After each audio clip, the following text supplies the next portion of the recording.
What's up, guys?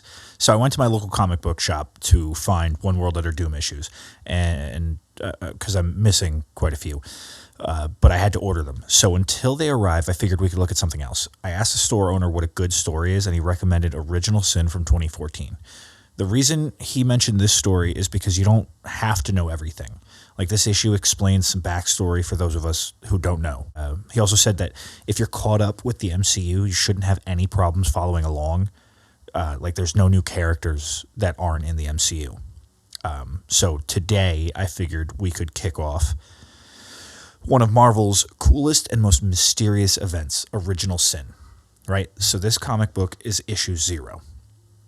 And I'm not sure if any other story has an issue 0, but the whole point is to basically catch us up on what's going on and who some characters are, so we don't have to go read 1,000 other comic books just to know what's happening. It's just one extra issue, and we should have a pretty good understanding of what's going on, apparently.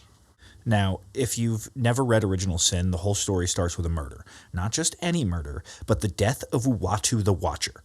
Who is Uatu? Well, he's the guy who literally sees everything that's ever happened in the universe. He's like the multiverse's DVR. He sees everything and anything. And I'm pretty sure he's been around for eons. So somebody kills him, and that's a big deal. And that one act blows open every secret the heroes have ever buried. But before that madness begins, before the big who killed the Watcher question, we start here with issue number 0. And this one, this one's quiet. It's thoughtful, and it's kind of haunting.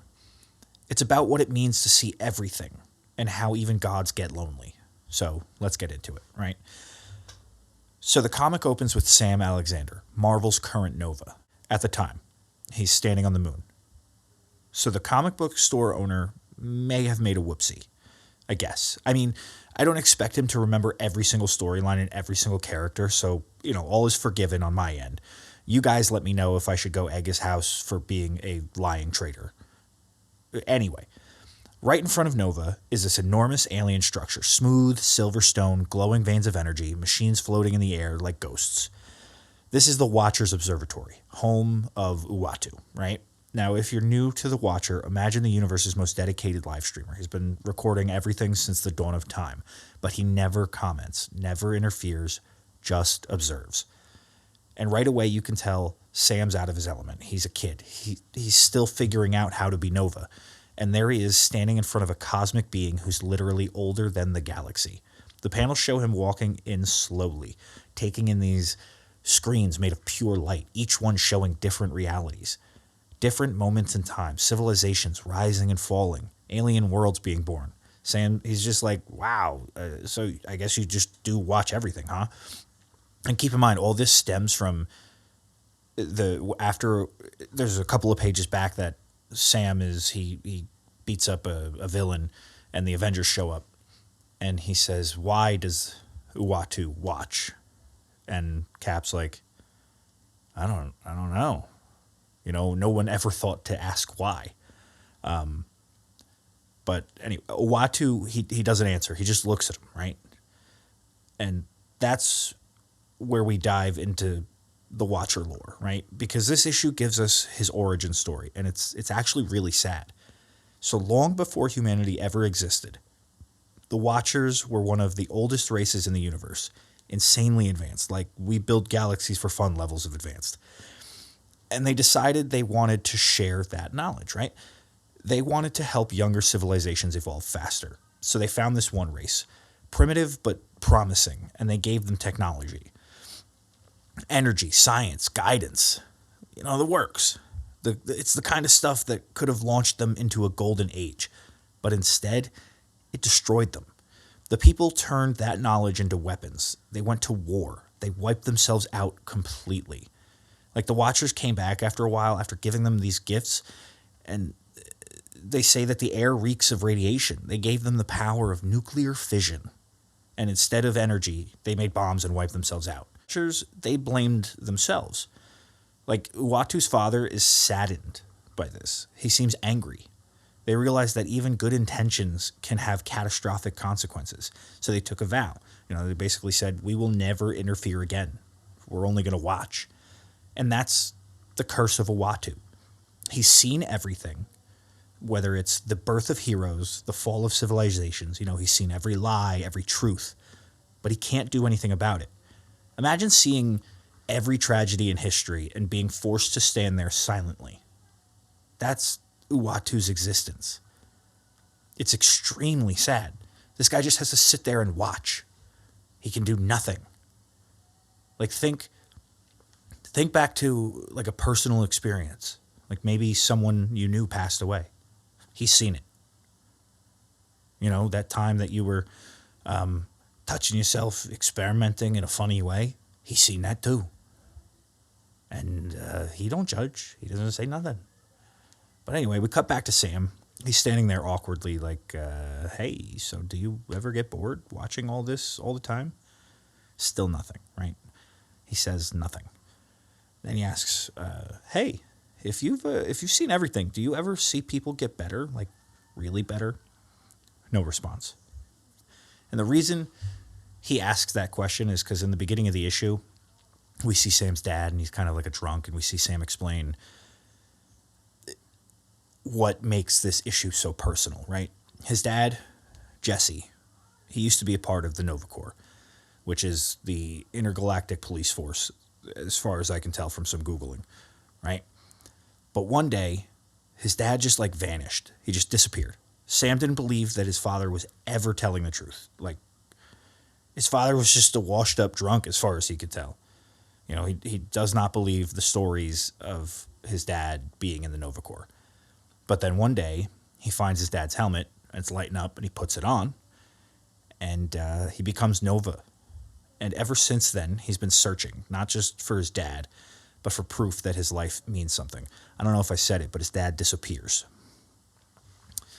So he's standing there in front of the Watcher. Sam decides to ask him the question that's been eating at him forever. Like, it's the main reason he came.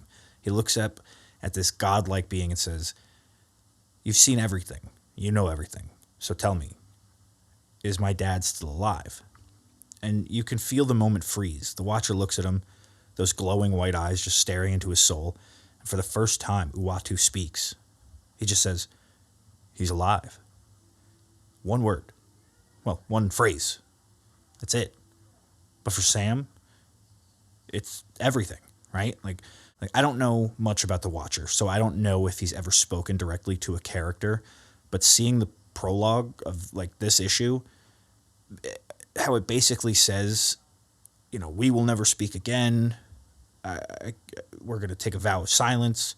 I'm going to assume he hasn't, and that this moment is kind of crazy. It's important enough, I guess, for the Watcher, like the man who has taken this endless vow of silence, to speak. Like that single, he's alive, changes the tone of the whole issue. He gives Sam hope. And that's what makes Uatu such a fascinating character, because deep down, he's not this emotionless observer. He's a being who wants to help, but knows he's not supposed to. He's basically the universe's most tragic rule follower, right? So before leaving, Sam starts looking around the observatory again.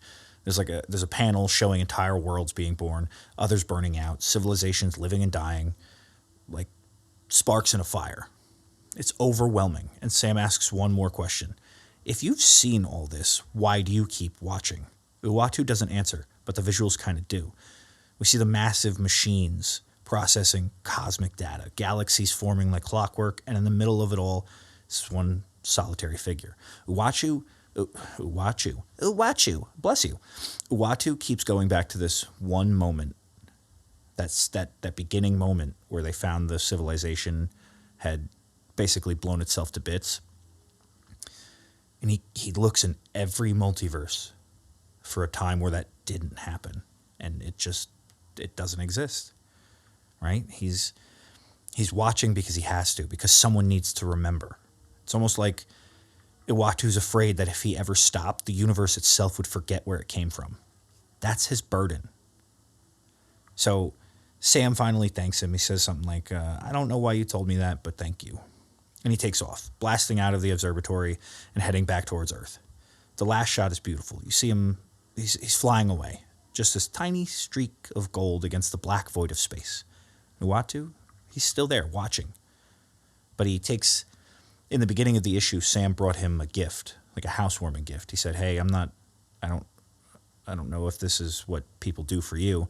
I'm not old enough to buy wine, so I brought you a relic, and I don't remember, because I didn't put this in the script for some reason, what it is. It's like from Civil War or something. It's from one of the battles, and Uatu takes it, and we don't think anything of it, because does this guy collect mementos? We don't know.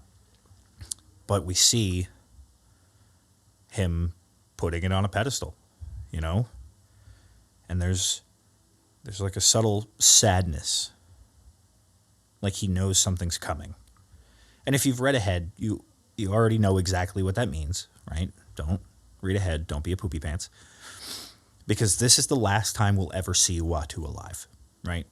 Now, here's where the writing really shines. Mark Waid, the writer, he doesn't treat this as a prequel.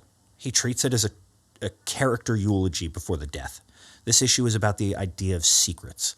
It's about what happens when someone who knows everything finally breaks the rule and just tells one truth. That's the heartbeat of the entire Original Sin event. Every hero has something they've kept buried. A lie, a mistake, a cover-up, and when the Watcher dies, those secrets start to spill out. This issue's calm tone makes that hit harder. You go from quiet introspection to murder mystery chaos. And I want to talk art for a second, because Jim Chang, I think his name is Jim Chang, the artist, he absolutely kills it, right? The observatory looks alien and ancient, but still alive. It's got this cosmic cathedral vibe. Every light feels like a star. Every shadow feels like eternity. And Uatu himself, man, he's drawn like a god, but with human eyes. You can feel the sadness there. Like he's not just seeing the universe. He's mourning it, because he's around from the beginning to the end. Well, would have been. That got dark. Mark Waid, his writing is perfect for that balance. It's simple dialogue, but it carries weight. The fact that most of this issue is just two characters talking, or, well, not talking, one character talking at another character, and then that character says like one thing. But you never get bored, right? That's masterclass storytelling. And here's the thing. Original Sin 0 doesn't tell you who kills the Watcher. It's not an action issue, but it tells you why his death matters. It tells you who the characters are. This man, this god, has spent eternity holding on to every secret the universe has. When he dies, all those secrets get loose. And that's what sparks this whole event. Heroes start learning things they were never meant to know. Thor finds out a secret that makes him unworthy. Tony Stark realizes he accidentally helped create the Hulk. Nick Fury's got this dirty laundry that's about to blow up big time. It's like a whole thing. And it's all because someone killed this one guy who knew everything. So issue 0 is the calm before the storm, the quiet heartbeat right before the explosion. And that's Original Sin 0, a beautifully quiet setup for one of Marvel's wildest mystery stories. I read, he had a good amount, and then the comic book shop owner had a good amount of these, and I read them on Marvel Unlimited. And so, I know the story, but only up to a certain point, and it gets crazy. So in the next video, we're going to jump straight into Original Sin number 1, where the murder finally happens and the Marvel Universe starts unraveling one secret at a time. If you thought Civil War caused drama, wait till you see what happens when every hero's deepest secret gets exposed. So make sure you hit that like button, drop a comment if you're hyped for this event, and subscribe if you haven't already, because the next part is crazy. As always, thank you for watching. This is Dan, and I will catch you guys in the next one. Mom, can I have spaghetti for dinner? Mom? Mom, do you think we could have spaghetti for dinner?